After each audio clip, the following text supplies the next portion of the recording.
Hi friends, welcome to Talent Beginners YouTube channel. Everyone have talent. Today I am explaining intermediate first year physics first chapter units and measurement. So do watch and subscribe our channel. Units and measurements. Introduction. Quantity. It is a measurable property of an object or it is the measurement of something. Quantity అంటే ఏంటండి? Suppose ఈ పెన్నే తీసుకుందాం, ఓకేనా? ఈ పెన్ని మనం ఎంత length ఉంది అనేది కనుక మనం చూడాలి అంటే జీరో నుంచి చూసుకుంటే ఇది ఆల్మోస్ట్ 17.7 ఆర్ 8 సెంటీమీటర్స్ ఉంది ఈ పెన్, ఈ క్యాప్తో సహా, ఓకేనా? సో ఇలా అనమాట. ఏదైనా సరే అది లెంత్ కావచ్చు, మాస్ కావచ్చు, వెయిట్ కావచ్చు, టైం కావచ్చు, ఆ మెజర్మెంట్ చేస్తే దాన్ని కొలిస్తే, మనం తెలుగులో చెప్పాలంటే దాన్ని కొలిస్తే చాలు, నథింగ్ బట్ కొలమానం. ఫిజికల్ క్వాంటిటీ అంటే చూద్దాం. Any quantity that can be measured directly or indirectly in terms of laws of physics can be expressed is called physical quantity. Any quantity, ఏదైనా క్వాంటిటీ తీసుకోండి, ఆ క్వాంటిటీని డైరెక్ట్లీ మెజర్ చేయొచ్చు or indirectly measure చేస్తే దాన్ని ఏమంటారండి? In terms of laws of physics దాన్ని ఏమంటారు? ఫిజికల్ క్వాంటిటీ అంటారు. ఈ ఫిజికల్ క్వాంటిటీస్ వచ్చేప్పటికి 2 types. One is fundamental physical quantity or base quantities. Second one is derived physical quantities. Fundamental quantity అంటే చూద్దాం. A fundamental quantity is one which is unique and freely existing. It does not depend on any other physical quantity. ఇదేంటంటే ఒక్కటే యూనిక్గా ఉంటుందంటండి. ఆ quantity ఒక్కటే యూనిక్గా ఉంటుంది, ఇంకా దేని మీద డిపెండ్ అవ్వదు, ఇంకొక అదర్ ఫిజికల్ క్వాంటిటీ మీద డిపెండ్ అవ్వదు అనమాట. దానిని అలాంటి క్వాంటిటీస్ మనం ఏమంటామంటే ఫండమెంటల్ క్వాంటిటీస్ అంటాం. Example length, time, mass etcetera. ఈ ఫండమెంటల్ క్వాంటిటీస్కి ఎస్ఐ సిస్టమ్, ఈ ఎస్ఐ సిస్టంలో ఎలా మనం మెజర్ చేస్తాం అనేది కూడా మనం చూద్దాం. ఇక్కడ ఎస్ఐ అంటే ఏంటి? సబ్ ఇన్స్పెక్టర్ కాదండి. ఇక్కడ SI means system of international or international system of units. In SI system there are 7 fundamental or base quantities. ఈ ఎస్ఐ సిస్టమ్ అంటే ఏంటంటే ఇక్కడ మనకి మన ఇండియాలో ఒక టైప్ ఆఫ్ మెజర్మెంట్స్ ఉంటాయండి, ఓకేనా? సపోజ్ మనం ఇన్ జనరల్గా మనం చూస్తే వెయిట్, మన వెయిట్ చూసుకుంటే మన ఇండియాలో కేజీస్లో కొలుస్తాం, ఓకేనా? కేజీస్లో కొలుస్తాం. అదే మనం ఫారెన్లోకి వెళ్తే పౌండ్స్లో కొలుస్తారు, వాళ్ళు వెయిట్ని పౌండ్స్లో కొలుస్తారు, ఓకేనా?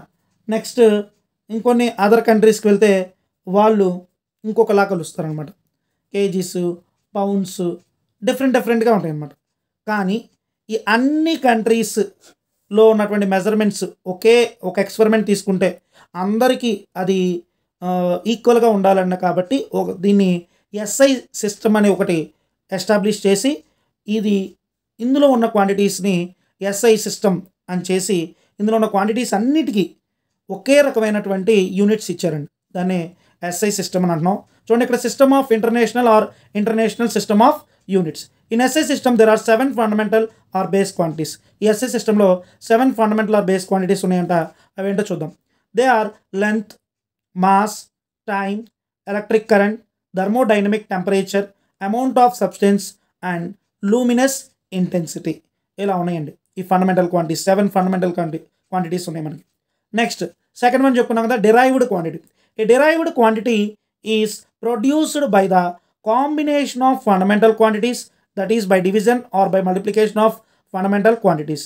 ఈ డిరైవ్డ్ క్వాంటిటీ ఏంటంటే ఇది కాంబినేషన్ ఆఫ్ ఫండమెంటల్ క్వాంటిటీస్. అంటే 2 ఫండమెంటల్ క్వాంటిటీస్ ఏవైనా ఉంటే వాటిని డివిజన్ చేసినా మల్టిప్లికేషన్ చేసినా వచ్చేటువంటి నెక్స్ట్ అదర్ క్వాంటిటీని మనం ఏమంటామండి? Derived quantities. ఈ ఫండమెంటల్ క్వాంటిటీస్ ఉన్నటువంటి డిస్ప్లేస్మెంట్, టైము, ఈ రెండింటిని మనం కనుక డివైడ్ చేస్తే మనకు వచ్చే ఈ వెలాసిటీ ఏదైతే ఉందో దీన్ని మనం ఏమంటామండి? Derived quantity. అందులోనే ఇంకో ఎగ్జాంపుల్ ఉందండి, acceleration, change in velocity by time. ఇక్కడ ఉన్నటువంటి change in velocity by time చేస్తే మనకు వచ్చేది ఏంటండి? యాక్సెలరేషన్. సో యాక్సెలరేషన్ కూడా డిరైవ్డ్ క్వాంటిటీ. Next unit.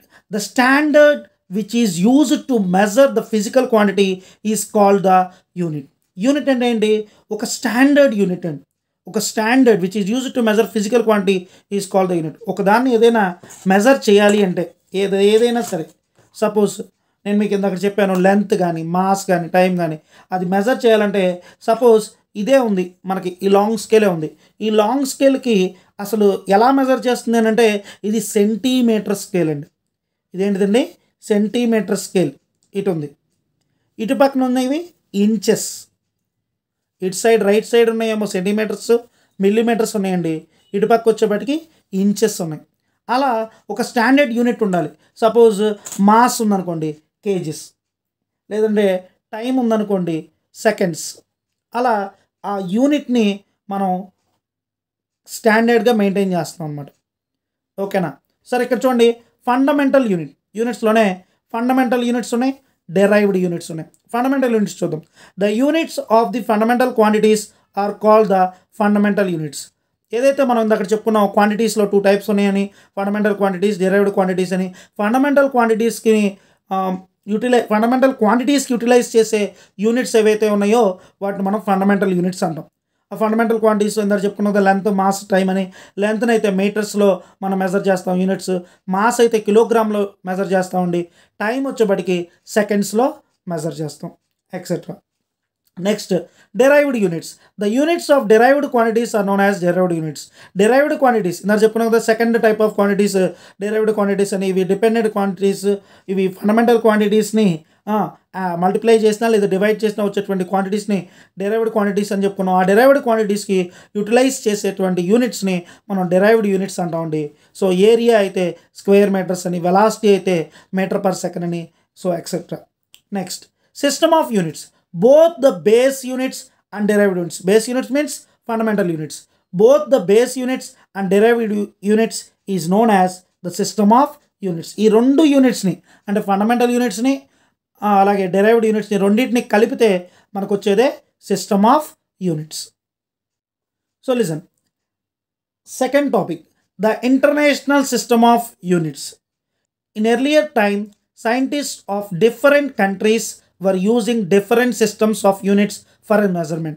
ఇందాక చెప్పాను కదండి, డిఫరెంట్ కంట్రీస్ డిఫరెంట్ సిస్టమ్స్ని ఉపయోగించేవాళ్ళు. ఇప్పుడు సపోజ్ మన ఇండియాలో అయితే లెంత్ని మెజర్ చేయడానికి మన వాళ్ళు అడుగులు ఉపయోగించేవాళ్ళు. అదే వేరే ఫారిన్ కంట్రీస్లో అయితే సెంటీమీటర్స్, మీటర్స్ ఇలా ఉండేవన్నమాట. 3 such సిస్టమ్స్ ఉన్నాయండి. ఆ 3 such సిస్టమ్స్ ఏంటంటే CGS system, FPS system and MKS systems ఇలా ఉన్నాయి. ఈ సిస్టమ్స్ వచ్చేబడి చూడండి, సిజిఎస్ అంటే సి అంటే సెంటీమీటరు, జి అంటే గ్రాము, ఎస్ అంటే సెకండ్. ఎఫ్పిఎస్ సిస్టమ్, ఎఫ్ అంటే ఫూటు, పి అంటే పౌండ్, ఎస్ అంటే సెకండ్. ఎంకేఎస్ సిస్టమ్ ఏమంటే మీటరు, కే అంటే కిలోగ్రామ్, ఎస్ అంటే సెకండ్. ఇలా in SI there are 7 fundamental or base units they are. ఇలా ఈ 3 క్వాంటిటీస్లో, ఈ 3 సిస్టమ్స్లో మనం ఉపయోగించే సిస్టమ్ ఆఫ్ యూనిట్స్ ఏంటంటే ఎస్ఐ యూనిట్స్లో ఎంకేఎస్ ఎక్కువ యూజ్ చేస్తామండి. సో ఇక్కడ చూసుకుంటే ఇన్ ఎస్ఐ యూనిట్స్ ఈ 7 ఫండమెంటల్ ఆర్ బేస్ యూనిట్స్లో వచ్చేప్పటికి మనకి ఇలా లెంత్ యూనిట్ వచ్చేప్పటికి మీటర్ సింబల్ ఎం అనుకుంటాం, స్మాల్ ఎం. మాస్ని కిలోగ్రామ్లో మెజర్ చేస్తాం. Next kg symbol. Time second S. Electric current ampere capital A. Thermodynamic temperature kelvin capital K. Amount of substance మోల్స్లో మనం యూనిట్స్ని మనం మెజర్ చేస్తాం, MOL symbol. Luminous intensity candela, ఇది వచ్చేప్పటికి లైట్ ఇంటెన్సిటీ, వీటిని దీనిలో యూటిలైజ్ చేస్తాం. ఇది వచ్చేప్పటికి CD symbol. So next, in SI units there are 7 basic units ఉన్నాయండి ఇన్ టేబుల్ 1.1లో. బిసైడ్స్ ద 7 బేస్ యూనిట్స్, ఆ బేస్ యూనిట్స్ కాకుండా దెర్ ఆర్ 2 more యూనిట్స్ ఉన్నాయంట. ఇంకొక 2 యూనిట్స్ ఉన్నాయంట. అవేంటంటే defined as plane angle d theta, plane angle d theta, ratio of length of the arc, ratio of the length of the arc DS. ఇది చూడండి, ఇలా కనుక ఒక ఫిగర్ ఉందనుకోండి, ratio of the length of the arc, ఈ ఆర్క్ యొక్క లెంత్ని DS by to the radius R. Radius అంటే మనకు తెలుసు కదా, సెంటర్ నుంచి ఆర్క్ వరకు ఉన్న డిస్టెన్స్, రేడియస్ బై ఆర్ చేస్తే మనకు వచ్చేది ఏంటంటే డిటీటా ప్లేన్ యాంగిల్ వస్తుంది. Next, solid angle D omega as the ratio of the intercepted area. ఇందాకడేమో ప్లేన్ యాంగిల్, అదేమో డిఎస్ బై ఆర్. అది 2 డైమెన్షనల్లో మనం మెజర్ చేస్తామండి. ఇది 2 డైమెన్షనల్ అంటే లెంత్ బ్రెత్ మాత్రమే ఉంటే మనం 2 డైమెన్షనల్ అంటాం కదా. నెక్స్ట్ వచ్చేప్పటికి సాలిడ్ యాంగిల్ అంటున్నామండి, డి ఒమేగా. ఈ డి ఒమేగా ఎలా వస్తుందంటే ratio of the intercepted area DA. ఇదిగోండి డిఏ ఏరియా మొత్తం ఈ డిఏ ఏరియా మొత్తం ఏదైతే ఉందో ఇదంతటిని మనం డిఏ అంటాము. ఈ DA of the spherical surface described about the apex O as the centre to the square of its radius R. ఇదేదైతే ఏరియా ఉందో డిఏ, ఈ డిఏ బై రేడియస్ని స్క్వేర్ చేయాలండి. ఇక్కడ నుంచి అపెక్స్ ఓ, ఇక్కడ నుంచి ఇక్కడికి ఉన్నటువంటి డిస్టెన్స్ ఏదైతే ఉందో రేడియస్ని డబల్ చేస్తే మనకి సో ఈ వచ్చేదే డి ఒమేగా, ఈ యాంగిల్ సాలిడ్కి ఉన్నటువంటి యాంగిల్, సాలిడ్ యాంగిల్. ఇది 3 డైమెన్షనల్ అండి. లెంత్ బ్రెత్ హైట్ కూడా ఉంటుందండి దీనికి. ఓకేనా? So 3D. సో నెక్స్ట్ చూస్తే the unit for the solid angle is steradian with the symbol SR. ఈ సాలిడ్ యాంగిల్కి యూనిట్ ఏంటంటే స్టెరిడియన్ అండి. దాన్ని మనం ఎస్ఆర్తో సింబల్తో డినోట్ చేస్తాం. Both these dimensionless quantities. ఈ రెండింటికి మనం ఎటువంటి డైమెన్షన్స్ ఉండవంటండి.